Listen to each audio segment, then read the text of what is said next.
Hey everyone, this is Matthew Jenner for Card Runners, and I'm here with Button and Blind Play, part 1. So this is going to be my biggest theory series yet, and more often than not, it will fold to the button. Because of this, it's incredibly important to know how to play wide button opening range as well, and how to defend against them from the blinds. So I actually worked out the math for it, and if you assume you're playing at a table of regulars where they open under the gun, middle position, and cut off, at the percentages that most people think is reasonable, it actually does fold to the button a little bit over half the time. So this theory series, even though, button versus blind play sounds like it only encompasses a small aspect of poker, the majority of the time, this is actually what's going to happen. The under the gun, middle position, and cut off or fold. So because of that, I think it's going to be worth to really spend the time to make sure our button versus blind play is as good as it can be. So this is going to be my longest and hopefully best theory series yet. And the current plan is to discuss most of the major concepts involved in button and blind play. It will assume you already have your basic theory down, so you've either read some theory books or seen other videos. Of course, we'll talk about theory concepts, we'll use a whole bunch of hand examples, but I just mean this is going to be more towards the advanced theory series, where it's going to just be a little bit more difficult if you're jumping in first with this. So you probably want to watch other videos first, or maybe even read a book or two that sort of introduces you to theory before you jump right into this. If you already have seen other videos, if you already know a little bit about theory, then you should be fine. So now I just want to introduce you to the topics that I'm planning to cover. So as of right now, here's the plan. We're going to do preflop opening and defending ranges. I know these have been done before, but every single time a year or two goes by, we get better at this, I get better at explaining it, so hopefully we can get more advanced and more theoretically correct ranges this time around. We're also going to discuss a whole lot of playing post-flop in single raise pots when out of position and in position, so we'll do it from both players' perspective. Sometimes we're going to be in the blinds and we cold called preflop, other times we're going to be in the button and we opened. We're going to do the most emphasis on flop play with the help of Flopzilla. So I'm really big on flop play because if you play the flop well, the turn and the river are much easier to play than if you play the flop poorly, but we'll of course still talk about turn and river situations. And we're also going to talk a lot about playing post-flop and 3-bet pots when out of position and in position. So I did a Flopzilla series on that relatively recently, but now we're going to be using a little bit of different pre-flop 3-betting ranges, which I'll get more to in just a few minutes. But we're going to be doing a lot of talking about 3-bet pots as well, because when two players are playing, close to theoretically optimal, they open in the button a lot and they 3-bet from the blinds a lot. So it's really important to know how to play 3-bet pots because there's a lot of money at stake and they happen really often. We're also going to do plain post-flop and 4-bet pots when out of position. This one I'm not looking too forward to making, but I think it's that time where we actually get comfortable in playing in 4-bet pots because it's going to become more and more of a common thing as people get better and start 4-betting small in position. So we'll see how this goes, but this could easily end up being 10 videos and touch upon just about every poker concept. This is sort of my next big project, and I really want to make it my best series yet. So I've kind of challenged myself to make it the best series yet so I can learn a lot from it and just get better at presenting information. And as I said, since it does fold to the button over half the time, it seems like it'd be hard not to be a big winner if your button in blind play is really, really solid because it just happens so often. And in the case of 3-bet and 4-bet pots especially, there's a lot of money at stake. This series will assume the following. A button min raise. I'm not the biggest fan of min raising on the button, but it's the most common sizing of what most people want to see. So we're going to roll with it. Note, in theory, the button would almost certainly use multiple raise sizings. So again, I want it on the record that I actually prefer a slightly larger than button min raise if you are going to just stick with one sizing preflop. And for the most part, everyone's going to stick with one sizing preflop when they open the button. Using multiple raise sizings here would just be completely impractical and borderline ridiculous. So here, we're going to use the button min raise since that's the most common, so that's what we want to get the most comfortable with. How do we play from the blinds when the button min raises? But just so you know, I do like making the button open a little bit bigger than a min raise, but at the end of the day, it's just not that big a deal.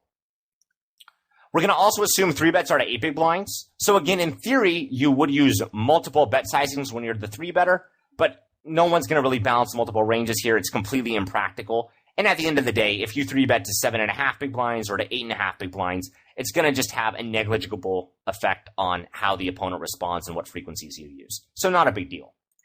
And then lastly, and perhaps most importantly, 4-bets are going to be to 16 big blinds.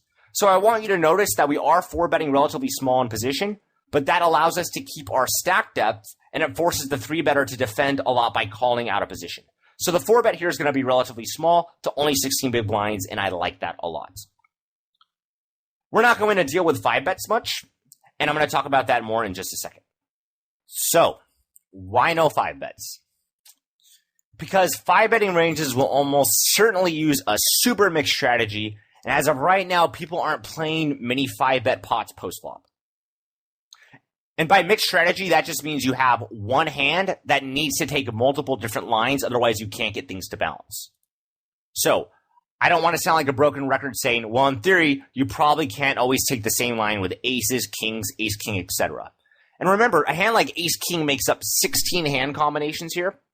There's a slight difference between ace-king off and ace-king suited, but for the most part, it's 16 hand combinations. So you can easily imagine how you'd sometimes need to call a 4-bet, sometimes maybe need a 5-bet all in, sometimes maybe need a 5-bet smaller. And it's just a whole bunch of mixed strategy stuff that we're not going to get into because it'd be really, really hard to implement and just not all that useful. So the next part is I'm also not a big fan of using just one sizing with 5-betting. For example, maybe we need one 5-betting range which jams and another which 5-bets to 30 big blinds. Again, the same hand might go in both ranges using a mixed strategy. I'm already boring myself talking about it. In the future, if a 5-bet video can be added, a 5-bet video can be added in as needed. So this is a really, really detailed thing that I just don't think is all that useful. So we're not going to spend time talking about 5-bet pots. Instead, we're going to emphasize playing the more common, smaller pots, and then most importantly, like the 3-bet pots where there's a lot of money at stake and they're common. This video will be the pre-flop video. Pre-flop ranges are constantly tweaked as we play post-flop. But since the button is min-raising, this gives us a great starting point for designing out-of-position defending ranges. So as I've said before in other videos, theory is awesome at determining if something has to be wrong, especially pre-flop, but it's not very good at determining something must be correct. But here, since we know the button's min-raising, it gives us a really good starting point when we're trying to figure out like what looks like reasonable defending frequencies from the blinds. So we're going to talk about that a lot. We'll probably come back and tweak our ranges at the end of the series as we get better. But right now, we just want a reasonable starting point. That's it. I've already done some work on this, though not for min raises. So that will hopefully make our first ranges at least pretty good. So I'm not stabbing completely in the dark here. I've already sort of done a lot of this work for like 2.5 big blind button opens. But for this video, we're going to be doing min raises, and I have not done that before. So, you know, the ranges will look a little bit different, but they'll probably be very similar to how it would look against a 2.5 big blind button open. So we aren't going to be totally in the dark. Hopefully, at least our first go at it will give us pretty good ranges. And of course, we're also going to talk a lot about the button's ranges in this video. So if the button does face a 3-bet, what should he be 4-betting with? What should he be calling with? What sort of button opening range looks reasonable? And based on how wide we're opening, how should we respond to our opponent's 3-bets? Math time. Okay, so the button min raises. That means he's risking 2 big blinds to win 1.5 big blinds. So the worst hand in the button opening range should be indifferent or very, very close to indifferent between opening or folding preflop, because the button shouldn't open any 2 cards. So like the worst hand in his opening range should be right at the cusp. So to solve this, we let X equal the frequency the button is 3-bet, and we assume the blinds either 3-bet or fold. Obviously the blinds can call, and we'll talk about that in a minute, but we're just starting off with a very simple model. So when the blinds fold, which happens at 1 minus X, then the button wins 1.5 big blinds. And likewise, when the button is 3-bet, he's going to lose his original 2 big blind open. And if that happens at X, it's going to be negative 2X. So we make this equation, we solve for it, and we see X equals 42 or 0.4285. So what that means is if the blinds only defend by 3-betting, the button must face a 3-bet 42.8% of the time, or else he can profitably open with any 2 cards. That's a lot. Min raises are super cheap, and since the blinds won't only defend by 3-betting, they'll need to defend super aggressively.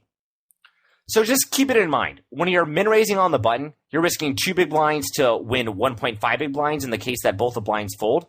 So when you min raise the button, yeah, you're going to lose 2 big blinds when you get 3-bet, and you're min raising the worst hand in your opening range. But you're not risking that much more money than you stand to win if both the blinds fold. 2 isn't that much bigger of a number than 1.5. So because of this, if the blinds are defending by only 3-betting or mostly 3-betting, they have to 3-bet at a very, very high frequency in order to prevent the min raiser from being able to profitably open with any 2 cards. And that's something that's hard to do for a lot of new players. They don't realize how aggressively they need to 3-bet against a min raise in order to really stop the button from being able to open a super, super wide range preflop. So we're going to discuss the small blind range first. And at the time of writing this, I don't have a small blind cold calling range against a button open for a few reasons. The first is I don't like being out of position 3 ways with hands that I'd like to call with preflop.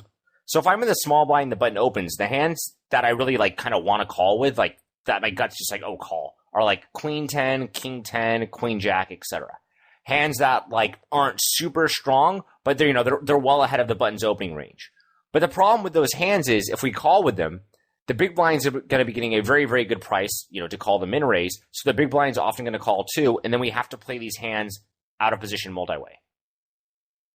It's not ideal. I mean, yeah, are they profitable? Probably. Are they more profitable than 3-betting? I would say it's closer. I don't know.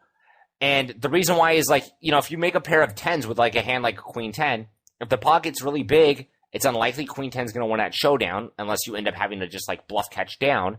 And then if you keep the pot small, then especially if there's 2 other players still in the pot, it's just really risky giving a lot of free cards. Granted, you might be able to, bet the flop and make one of the players fold, but for the most part, if you're out of position and there's 3 players on the flop, it's going to be reasonably difficult to play these hands.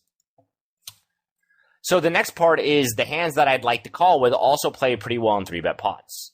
They have a lot of equity and work well as check calls. So when I say a hand like queen 10, king 10, or queen jack play well in 3-bet pots, I don't mean like they're hands that are especially easy to play. So when I say they play well, I don't want you mistaking that for me thinking they're easy to play. I just mean that they overall will have a good amount of equity, and there's a lot of board textures where, you can just check call queen 10. So let's say I 3-bet queen 10 preflop, and the flop comes something like king 10-4. It's totally fine to just check call queen 10 there. You need to have some hands in your check calling range, and hands like queen 10, king 10, queen jack are often going to be the hands you choose to check call with. So that's another nice thing about them is they kind of do stuff for our post-flop range that's kind of nice to have. Whereas if we're 3-betting a super polarized range, it's harder to find hands that can check call. Okay, the next point is the hands I call with are outdrawn constantly by the button's weakest hands, like 9-6 suited in position is valuable. So if we do call with a hand like queen jack, obviously we're going to be ahead of our opponent a lot of the time. If we call with a hand like king 10, same deal. We're ahead of most hands in the button opening range.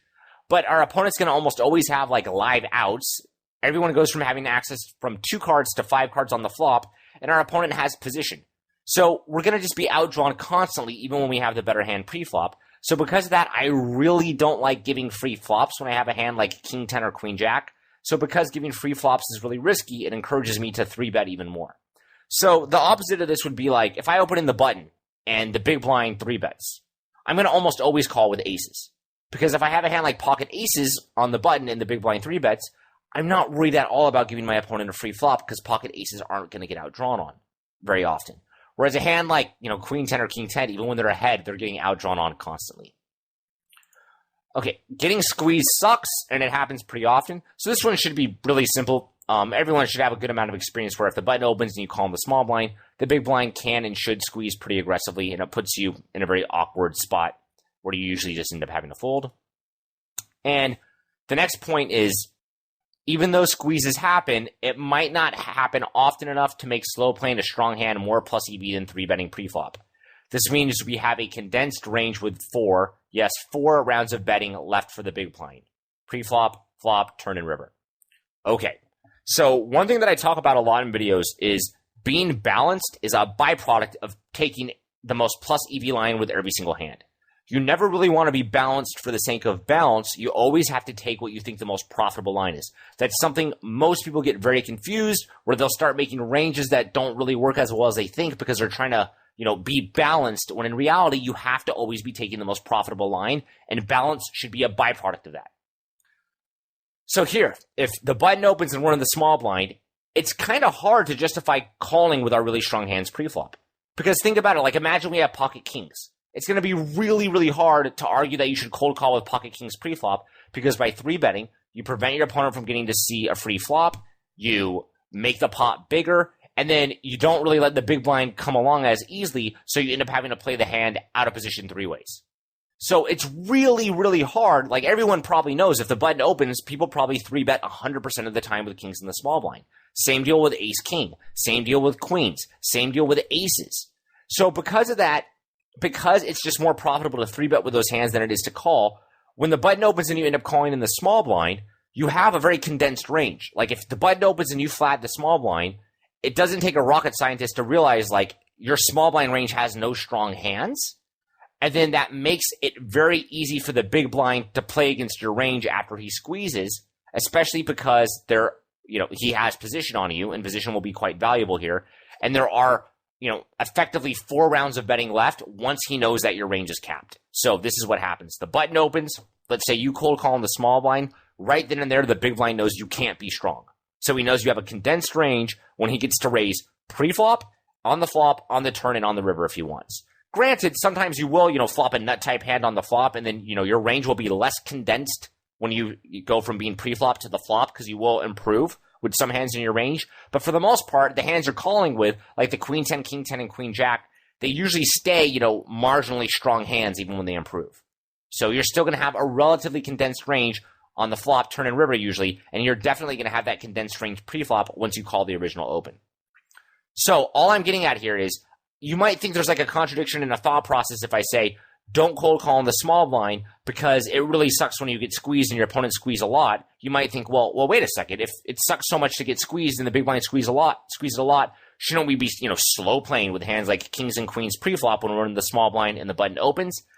Probably not, because even though obviously it is nice to slow play with those hands and get the big blind to sometimes squeeze, it's probably just not as profitable as 3-betting to begin with. So what we can't do is we can't say, oh, I want to cold call in the small blind against the button open, so I'll add in some premium hands for balance. That doesn't make any sense. We have to always be taking the most plus EV line, and I just don't think it's more plus EV to, ever call with a hand like pocket kings than it is to 3-bet it. All right, so I believe a GTO player never flats the small blind versus a button open. Nope. I just think it's probably complex and uses enough of a mixed strategy that I have little idea of what it is.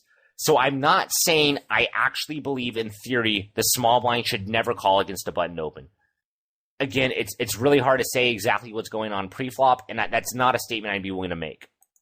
But I do think it's a very complex strategy to implement when you're trying to call in the small blind against a button open, and I also doubt calling in the small blind with any hands is much more plus EV than folding or 3-betting. So, being the mere mortal I am, I decided not to have a flatting range here. So this is very similar to, like, if I open on the button, I always open the button with the same sizing. I don't believe in theory that the button should only have one open raised sizing, but I'm a mortal. I don't know what the actual answer is, so I'm just going to, take a complex problem and slightly simplify it. When it doesn't probably even affect my EV all that much, it's worthwhile for me to simplify the problem so I can understand what's going on. That's all I'm doing here. In general, I don't deal with complex ranges if I don't think it has a big impact on EV. Everything you do, you need to be able to implement, and here I just don't think it's worth it. And, using one bet sizing is simpler than sometimes overbetting, but the EV of overbetting compared to half pot is huge. So I learned to use both ranges. So let me clarify that statement because I did not transition well into that. So an example of a problem that people often oversimplify, in my opinion, is they'll ask themselves, like, should I bet or should I check? And then the only bet sizing they consider is like 2/3 pot. That's the most common bet sizing. For something like bet sizing, whether or not you overbet in a spot that's good to overbet should have a humongous impact on your EV. If your opponent's range is capped on the river and you have, like, a pot, 1.5 pot size bets left, then a lot of times you need to overbet there. And if you bet 2/3 of the pot rather than overbet, that greatly lowered your EV. So that's something that I think is worthwhile developing. I think it's worthwhile knowing how to use multiple bet sizes in the same spot because I think it's important. Here, small blind versus button open, I think it's hard and it's just not all that important to have the cold calling range. So right now, like, it wouldn't surprise me at all if someone, if somehow someone could know, and if the actual answer was, technically the small blind should flat king 10 off because it's slightly more profitable to flat king 10 off against a button open than it is to 3-bet. I'd be like, meh. Like, I mean, it's just such a small difference. It's not something I think is worthwhile to learn. Whereas other spots that are much more important are like bet sizing spots. And you always want to pick the low hanging fruit. You always want to improve your game to increase your win rate, the most possible while putting in the least amount of work. The small blind 3-betting range. If we don't flat, the small blind 3-betting range will only include the hands we think are most profitable post-flop. Let's lag it up and start with a guess of 20% 3-bet. We can tighten or loosen it up later as needed, and what hands we 3-bet aren't important now. So right now we're just trying to get an overall sense for how aggressively the small blind and the big blind are 3-betting and calling. So we're going to start, as you'll see in a minute, assuming the small blind should 3-bet 20%, and then we'll adjust that as we need to. Exactly what hands go in that range aren't important right now. The big blind range. Let's stop with all the polarized, linear, models, etc. stuff for just a moment. So, forget about all those terms you probably hear pretty often now. All that matters when deciding whether or not to 3-bet or call preflop is whether the hand is a more profitable 3-bet or flat. That's it. That's all that matters. Models help us determine this and remain balanced, but at the end of the day, balance is a byproduct of every hand taking the most plus EV line. We've already talked about that. And also at the end of the day, preflop just doesn't model well. So models aren't as useful here as they are in other spots. The big blind range continued. That makes things tricky to say the least. For example, is King 9 suited a more profitable 3-bet preflop or cold call against a button open? If we 3-bet it, we may not even get to utilize the hand since our opponent may 4-bet or fold. This assumes we fold to our opponent's 4-bet. So that's obviously one of the big risks of 3-betting a hand like King 9 suited. If our opponent 4-bets and we have to fold, or if our opponent just folds to our 3-bet, then it doesn't matter what hand we were 3-betting with because we never got to see the flop post-flop anyways. It just didn't matter. Whereas if we call, we're guaranteed to see a flop. So if we 3-bet King 9 suited, we're not going to see a flop pretty often. Whereas if we call with the King 9 suited, we're always going to get to see a flop. But King 9 suited is also a high equity hand, and by 3-betting more high equity hands, we can 3-bet more aggressively.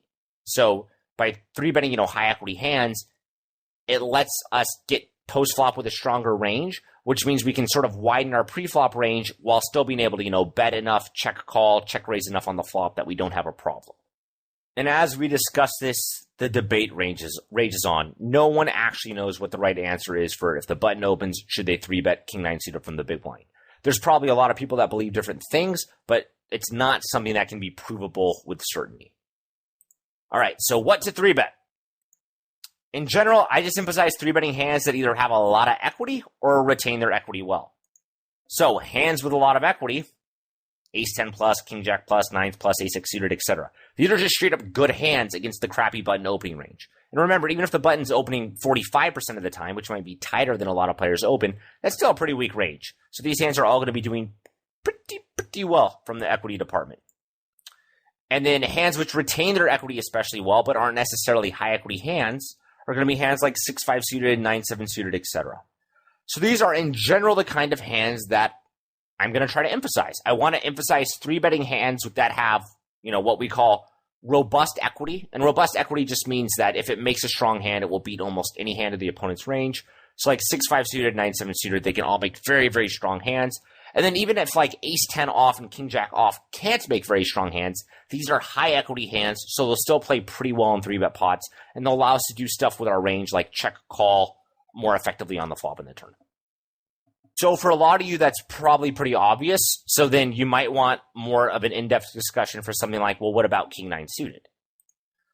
I don't like 3-betting King 9 suited from the big blind for two main reasons, but I think it's close and I may be wrong. The first is I don't make hands which dominate me fold, since the button probably calls with King 10 off, I'm guessing, from like a theoretical perspective. So again, it's tough to say how wide the button should be opening with and how wide he should be calling with, but I think it's pretty reasonable to assume that if we 3-bet the button from the big blind, he's at least calling with like King Jack and probably King Queen, and he's probably even calling with King 10 off.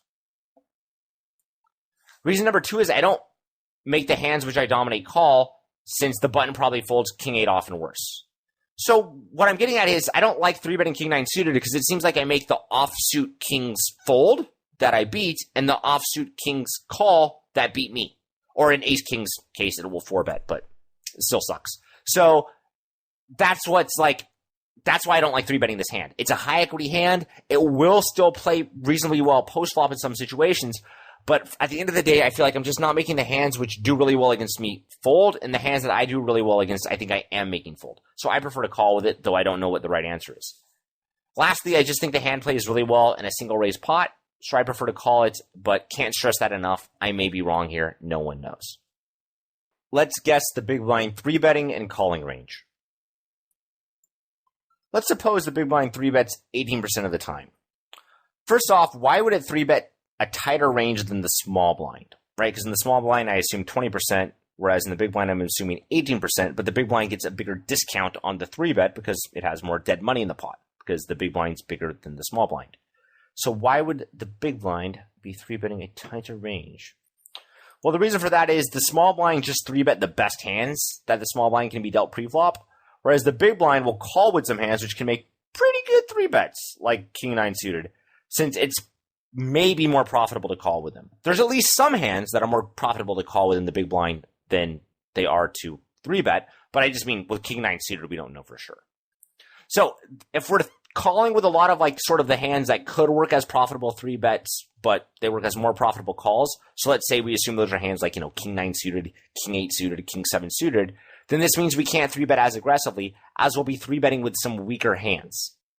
So just to recap, the small blind's just 3-betting all of the best hands it gets dealt pre-flop, whereas the big blind's not necessarily doing that. It's actually evaluating whether or not it's a more profitable call or a more profitable 3-bet with hands that are kind of on the cusp, like a hand like maybe Queen Jack, Queen 10, or King X suited. All right, and let's guess we cold call 45% of the time. We're getting 3-1 odds after all, and we'll talk about this more in a minute. So let's run dim numbers.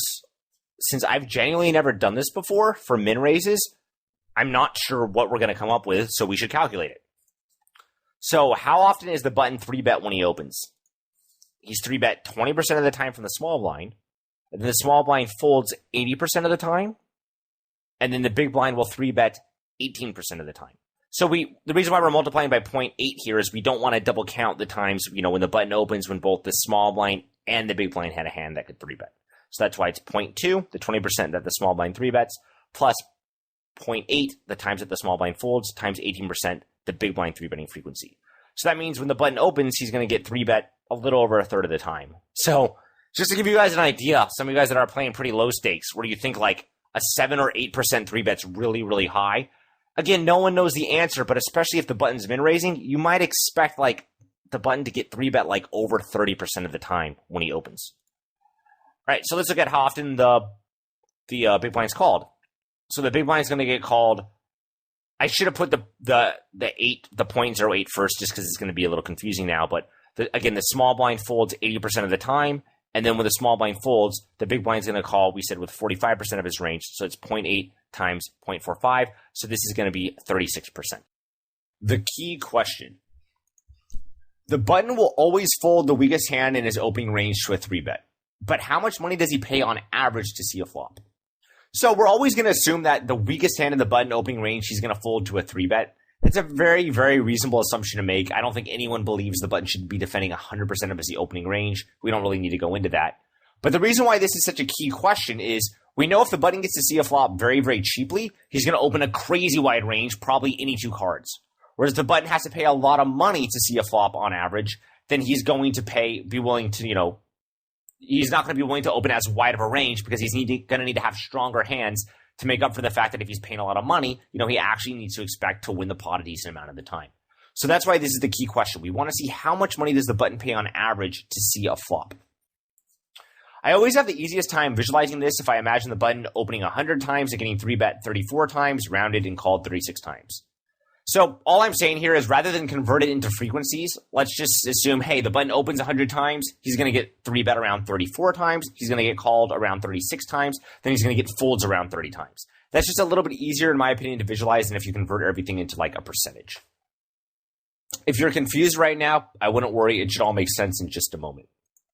So let's first look at the results from folds. Well, when the button opens 100 times, we subtract the times that the button gets 3-bet and the times the button gets a call.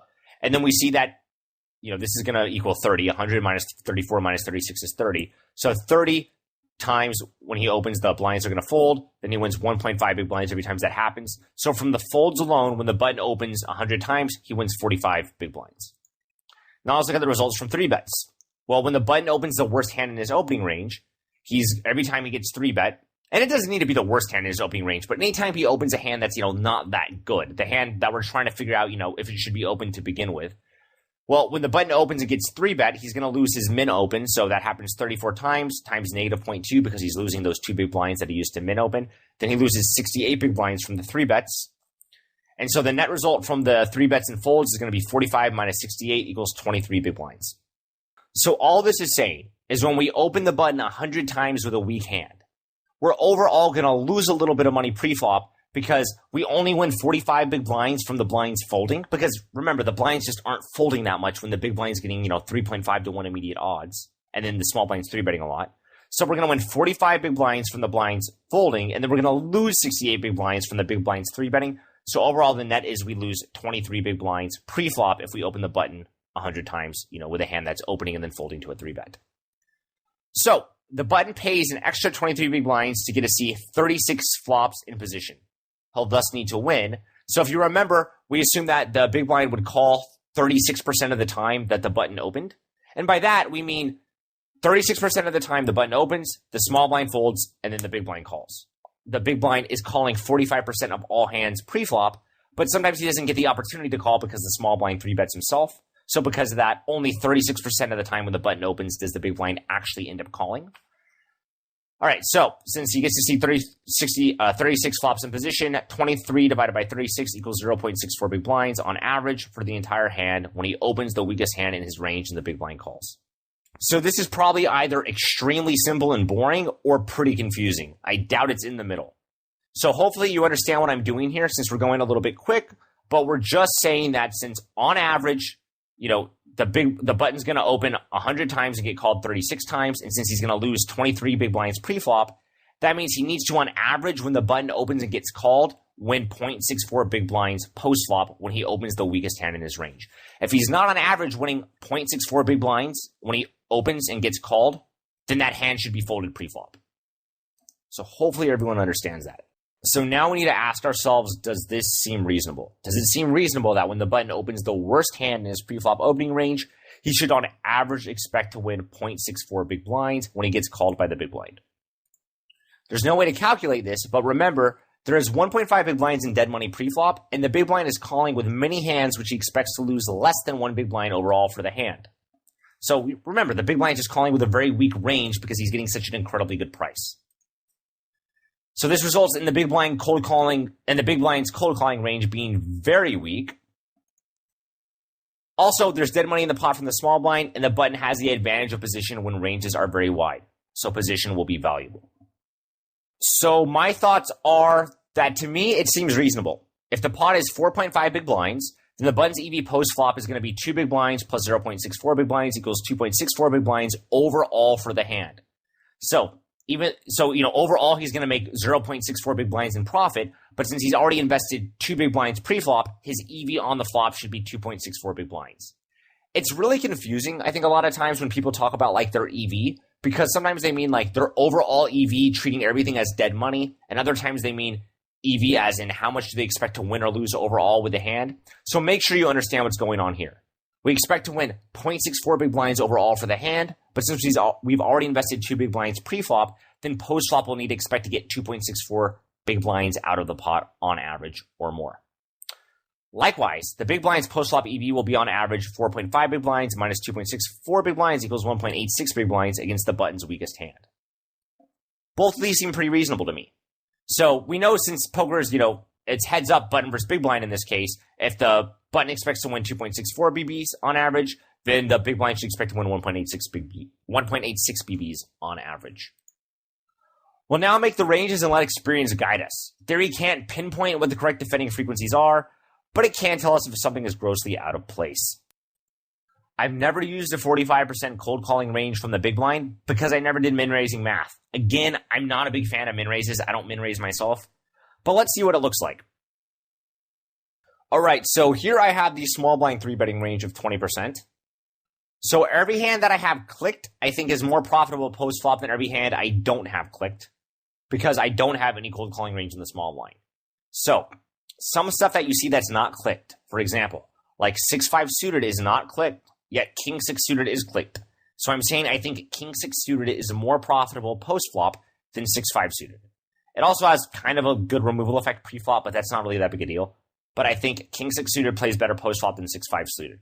Or I should at least say is more profitable. When I say plays better post-flop, some people might interpret that as me saying it's easier to play. So 20% here. If you disagree with any of these hands, so for example, if you think King 10 off is worse than, let's say 6-5 suited and pocket fives, then go ahead and switch that around. It doesn't matter. There's no way to know what's correct here. If you look at this range compared to my older ranges, though, you'll see that this range is emphasizing higher equity hands a lot more, whereas older ranges would emphasize using more robust equity, like hands like 5-4 suited and 6-5 suited that are very easy to play post-flop and can make very strong hands.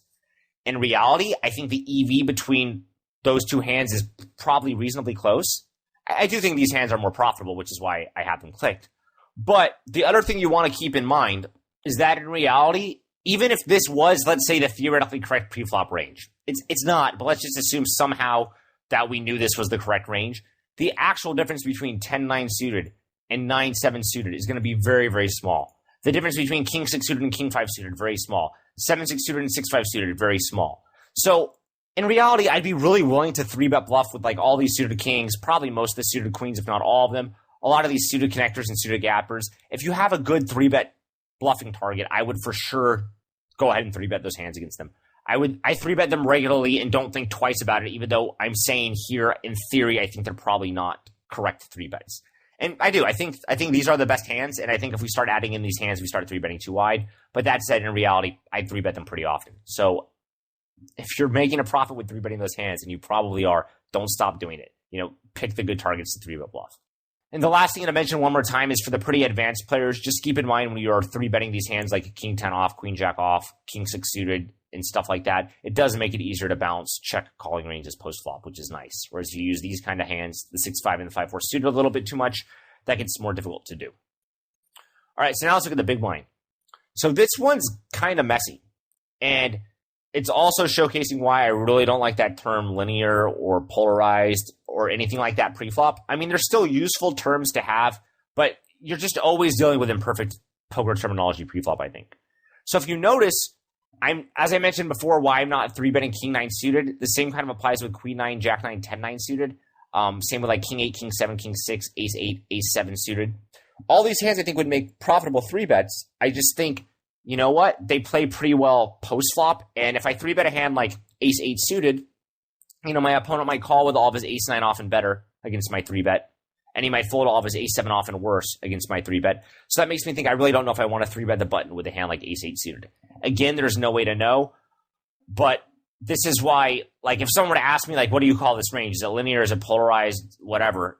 I wouldn't call it anything like that. I would just, you have to understand why certain hands are being 3-bet, why certain hands are being flat. And there's no overall term that really works all that well here. I would say these are kind of the hands that play well post-flop. They have a lot of equity. These hands have very robust equity, these suited connectors and suited gappers, and they make the opponent fold a lot of hands that dominate us pre-flop. So, for example, if our opponent opens with, King 9 off or King 7 off pre-flop, and we 3-bet 9-7 suited, then, we made them fold. A hand that has dominated. And then, the suited aces and the suited kings, these hands just have a reasonable amount of equity. They work pretty well as check calls, so they do a little bit of both. They have some robust equity with the flush draw, and then they also can play, like, a check call game post-flop if they need to. If the flop comes like King 7-2 rainbow and we have King 4, we might want to check call it. So yeah, here's the big blind range. So that's 17%, and then the small blind I had as 20%, which is very close to the numbers we talked about earlier. And without further ado, let's look at the big blind calling range. So this is a really, really wide range. And again, it's probably maybe even on the little bit too tight side. And from what a lot of the really, really, really good players are saying is close to optimal. Again, no one knows. There's no way to know for sure, so don't look too into it. But if you're a newer player or if you're just not that confident in your post-flop game, then you might find that you're just going to end up losing money if you call out of position with hands like Queen 4 off or King 3 off. Again, you're getting an amazing price pre-flop, so I would call with them, but it's one of those spots where it's like, don't beat yourself up if you want to fold some of these hands. And if right now you're calling very tightly against a button open, even if it's a button min raise, slowly start expanding your cold calling range. Don't immediately jump in and start cold calling with 8-4 suited, because you might find out that that works really, really poorly when you're making a lot of changes in your game at once. So again, this is the 45% cold calling range. It's just a start. It's just a guess really to start off. There's no way to prove what's actually correct. And these are the hands that I think are best. Am I overly confident with a lot of these choices? Not at all. Very easily could a hand like Queen 3 off be better than a hand like 7-4 suited? I really don't know. So this is just sort of the first jumping off starting point for a 45% cold call. Keeping in mind, we're going to be check folding a lot of hands in this range on the flop because we were only calling pre-flop because we got a very, very good price. But this is probably a reasonable guess at what a 45% button opening range looks like. Again, we might want to get rid of some of this stuff and get some more high cards, but it's tough to say. And then a lot of the stuff that you see that's not clicked, like the ace-6, ace-2 suited, king-4 suited, 7-6 suited, they're just not clicked because, of course, we're 3-betting with those. Well, that was quite the rush, but now it's time to move on to the button opening range. So despite it not being provable, I was told from 2010 to 2012, your button opening ranges are too tight, probably more than anything else. So a lot of players just told me that they thought the button opening ranges were too tight that I've been recommending. Not that there's any way to prove it one way or the other. But here's a few reasons why that's probably the case, why I've been told it so much. Number one is most players don't defend aggressively enough from the blinds. It's only been a very recent trend that people have gotten a lot better in blind versus button play. And hopefully this video will help that trend continue for you. And then the other reasons are if one player is in the blinds that's not very good, then it's easy to open much wider than his GTO. So even if I had a game theoretically optimal opponent playing in the small blind, if the big blind wasn't very good, I could still open the button crazy wide. Likewise, if I had a game theoretically optimal opponent in the big blind and the small blind was, too tight, just not very good, I can still open the button crazy wide. So there's two players that are in the blinds when we open in the button, obviously, and they kind of both have to be pretty good in order to really want us to use a tight, what I think is closer to GTO button opening range, because if one is too tight, and usually a player will be too tight rather than too loose, if one is too tight, we can probably exploit them by opening a bit wider. Then lastly, the best players tend to open too wide from the button since they're better than their opponents, and it's easier to play in position than out of position. Weaker players copy them. So this one might even be the most important one. If you look at all the massive winners on, what was it called, table ratings? I don't even know if you can still use that. I don't think you can. But if you did look at that a couple years ago, a lot of times these humongous winners would open the button crazy wide. And then you might say a lot of people think well, if the best players are opening the button crazy wide, then that's probably closer to GTO than the other strategy. And that might be the case. But here you have to just keep in mind that the best players are going to play better post-flop than their opponents. So, they can get in there with wider ranges and still make them profitable. And the other thing that's really important to keep in mind, and probably even more important to keep in mind, is it's just way easier to play in position than out of position. So especially when the overall poker community was much weaker, 6 or 7 years ago, just way, way weaker. At the end of the day, when everyone's pretty bad, or the vast majority of players are at least pretty bad, there's going to be a massive, massive advantage to the person that opens in the button, because the button's just going to, c-bet a ton because that's what everyone did. And then the big blind's going to have no idea how aggressively he should be defending. So he's probably folding tons of pairs, tons of ace-high hands that shouldn't be folded. He's not check-raise bluffing aggressively. He's not check-raising aggressively enough for value. All these mistakes that the big blind has are probably going to be more prevalent than the button's mistakes. So at the end of the day, the button can open wider, still make money, and then that just becomes a habit that gets passed on through the years. And even right now, it's at the end of the day a lot harder to play in the big blind post-flop against the button open than it is to play the button's range when the big blind cold calls post-flop. So keep all this in mind, and that's why I still do think button opening ranges to be tighter than a lot of people think. So more on this subject. We still, of course, don't know what's optimal, but now more players are agreeing GTO button opening ranges are tighter than most huge winners are currently using, especially at SSNL and lower. So again, if you go play micro limits and you're winning opening the button 65, 70% of the time, by all means keep doing it if you think that's every hand that you're opening is profitable. But now I think more people are agreeing that, hey, in theory, the button opening ranges are going to be quite a bit tighter than that. The reason for this is, as you'll see, the button needs to defend very aggressively against 3-bets. And the blinds can 3-bet pretty strong ranges, especially if they don't use very polarized 3-betting ranges. So I talk about it briefly in the 2+2 book I wrote. I mean, not even really briefly. It's explained with quite a few hand charts, but it's not like a super long discussion. But as you're opening the button, like over 45% of the time, you really have to accept how wide of a range you need to call with against 3-bets. So if you're opening the button half the time, you're probably not going to be able to fold ace-2 suited to a 3-bet. Whereas especially in the past and even now, most people just think ace-2 suited is like an insta-muck when they get 3-bet if they've opened on the button and, like let's say the small blind 3-bets them. That's probably not the case. It might even be pretty far from the case. So as the button opening ranges get even wider than that, if you're opening the button 60 or 70% of the time, and again, in the past, a lot of people used to think you open the button like 60, 70, or 80% of the time, you're just going to have to call crazy wide against 3-bets. So that's probably not going to be good because as you've seen, we just looked at the 3-betting ranges from the blinds. Both of those 3-betting ranges had a lot of really good hands. So it's not like you can be calling with, garbage when you're in the button and you're facing a 3-bet and expect to do okay. You really can't because there's 2 players that are defending against your open. Button opening range continued. For this reason, we'll assume a button opening range of approximately 45%. We'll still need to call with a wide range against 3-bets, but at least it won't be silly wide now. And then note to future me, show ranges now. All right, so let's go ahead and look at them.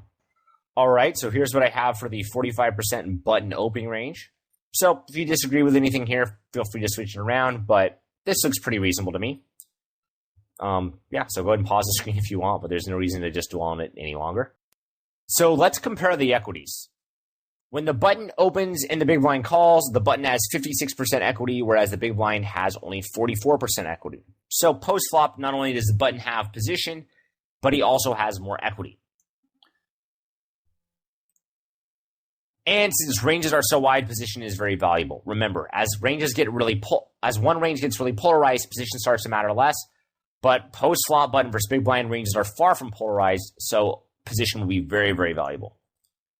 With that said, the big blind called a lot of hands that he just expected to lose less than 1 big blinds overall for the hand with. And getting 3.5 to 1 odds is a big deal. So this is something that's really important to do a lot. So we want to compare the equity. So what we do is we come to the button opening range. We click this little range button from Flopzilla. We copy and paste this range into PokerStove, like so. So that was the button opening range. Then we take the big blind calling range. Then we copy and paste it also into PokerStove.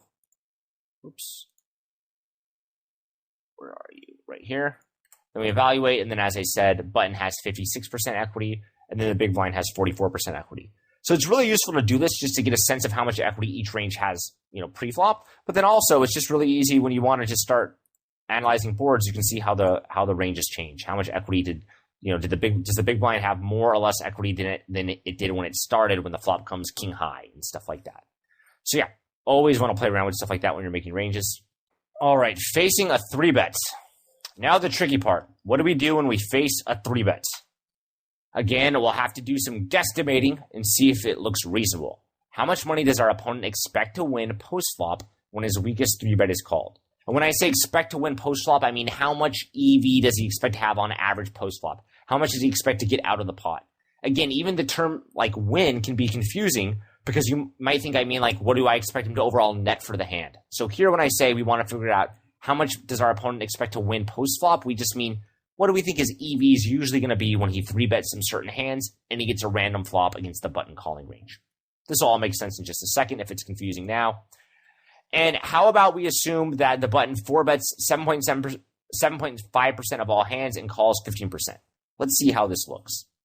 So just like before, there's no way to calculate how aggressively we need to defend against 3-bets when when the big blind 3-bets and we open in the button. But we can check to see if our stuff looks reasonable. So you have to just kind of jump in and see if that seems reasonable after you run some calculations. So 4-betting 7.5% of the time and calling 15% of the time, that seems like a reasonable guess.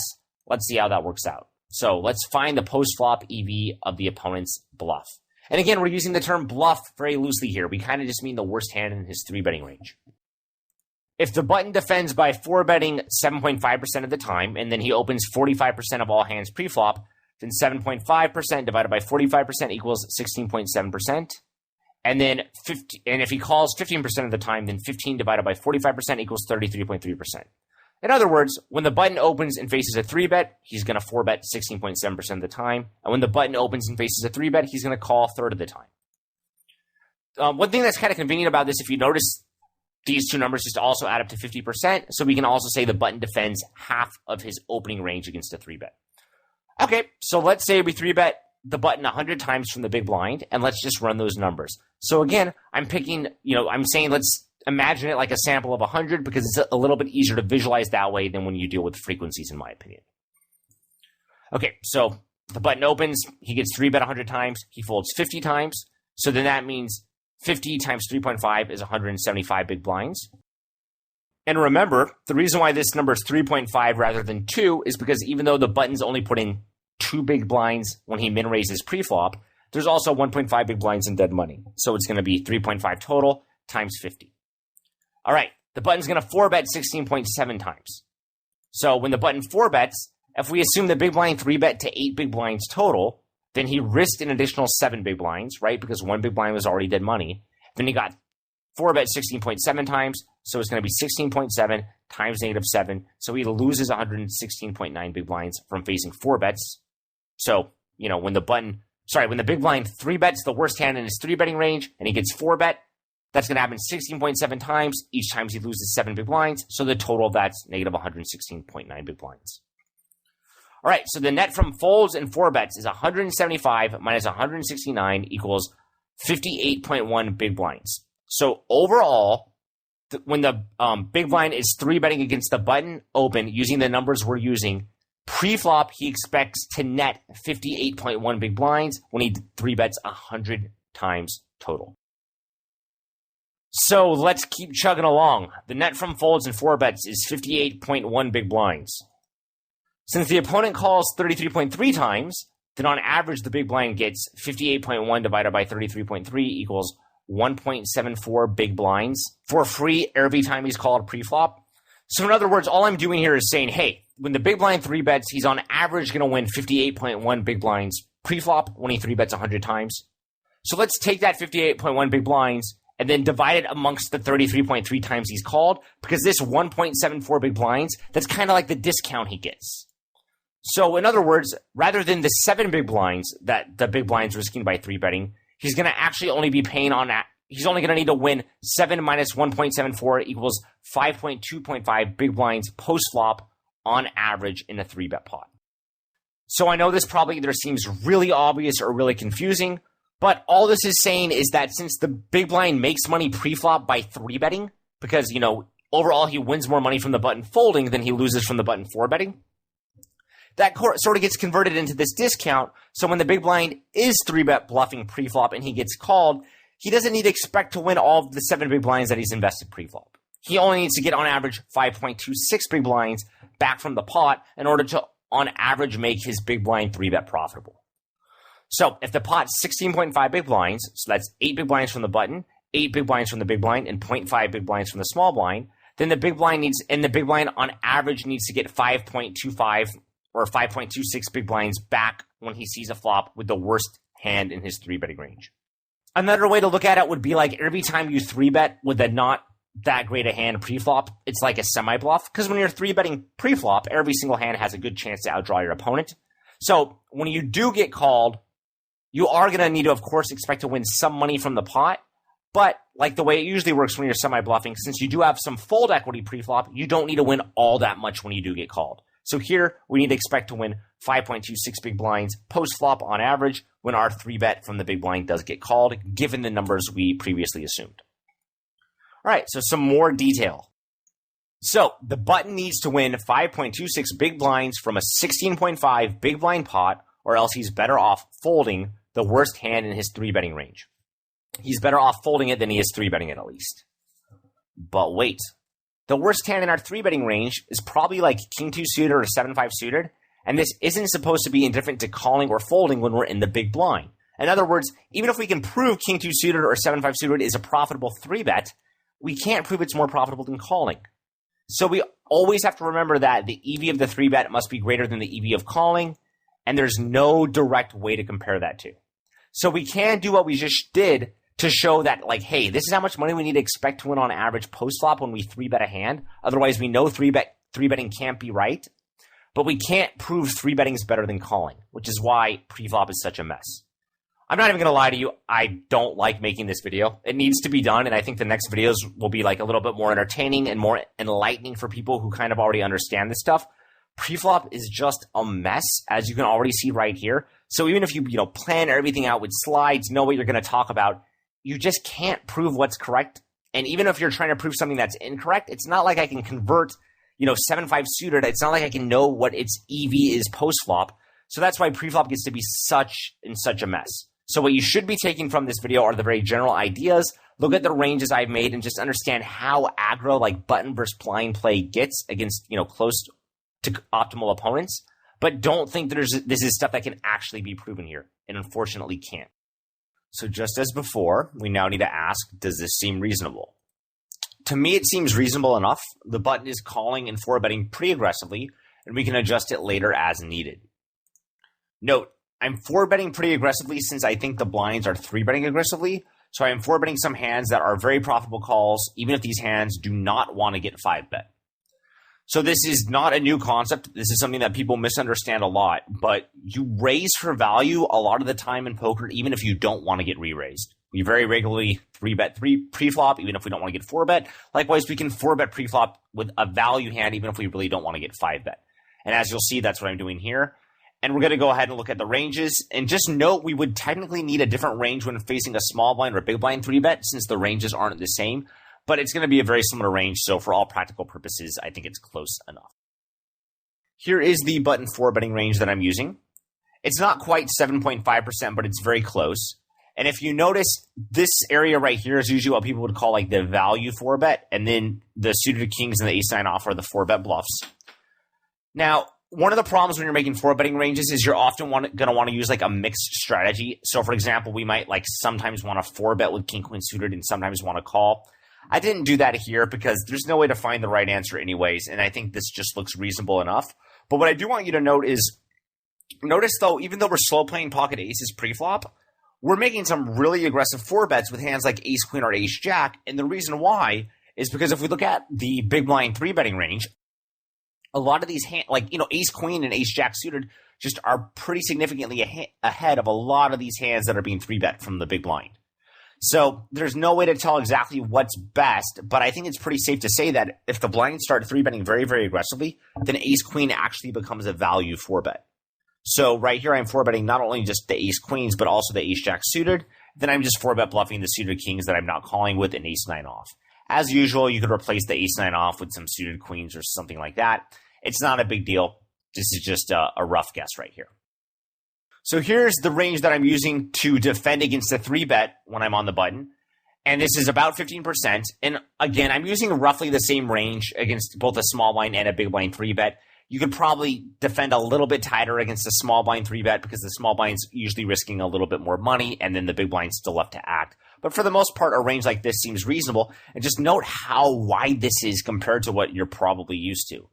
If you want to defend, 15% of the time by calling, and then we're already 4-betting very aggressively, you're going to have to end up calling 3-bets with hands like queen jack off, king 10 off, 10-8 suited, king 8 suited.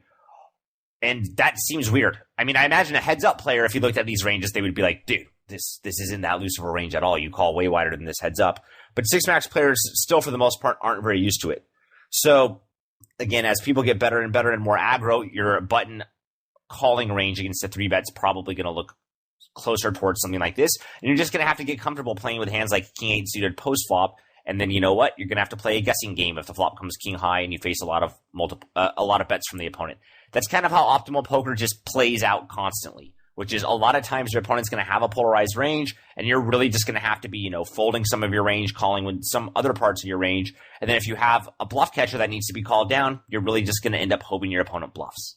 Not much we can do about it. So yeah, so get used to this range. Pocket aces obviously do some nice things in this range, but for the most part, we really just have a lot of hands that are just hoping to flop reasonably well, and we're sometimes going to have to call down and we're going to get outkicked sometimes when our opponent has ace-queen or ace-king, and then we have, top pair with a weaker kicker.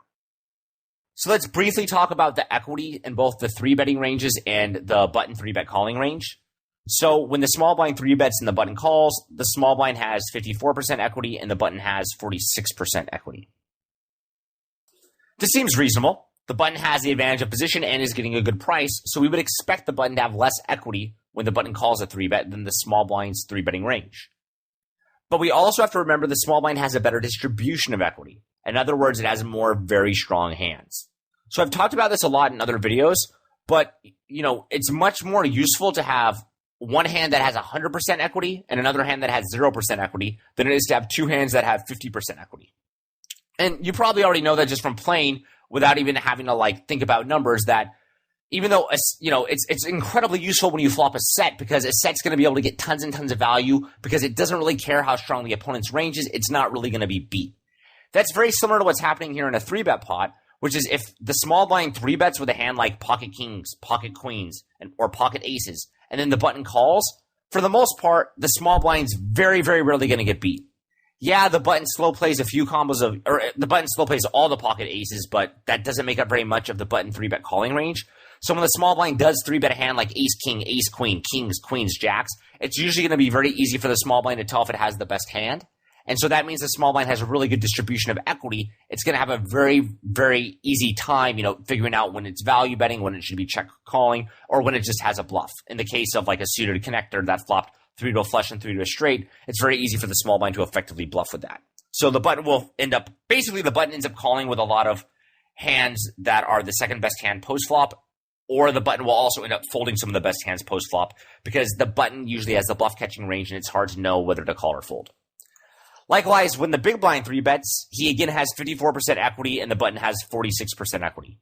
So for both of the 3-betting ranges that I made, and you should double check this on your computer just to see it for yourself, but for both of the ranges that I made, obviously I did a little bit of rounding, but both the small blind and the big blind usually have 54% equity post-flop against the button calling range.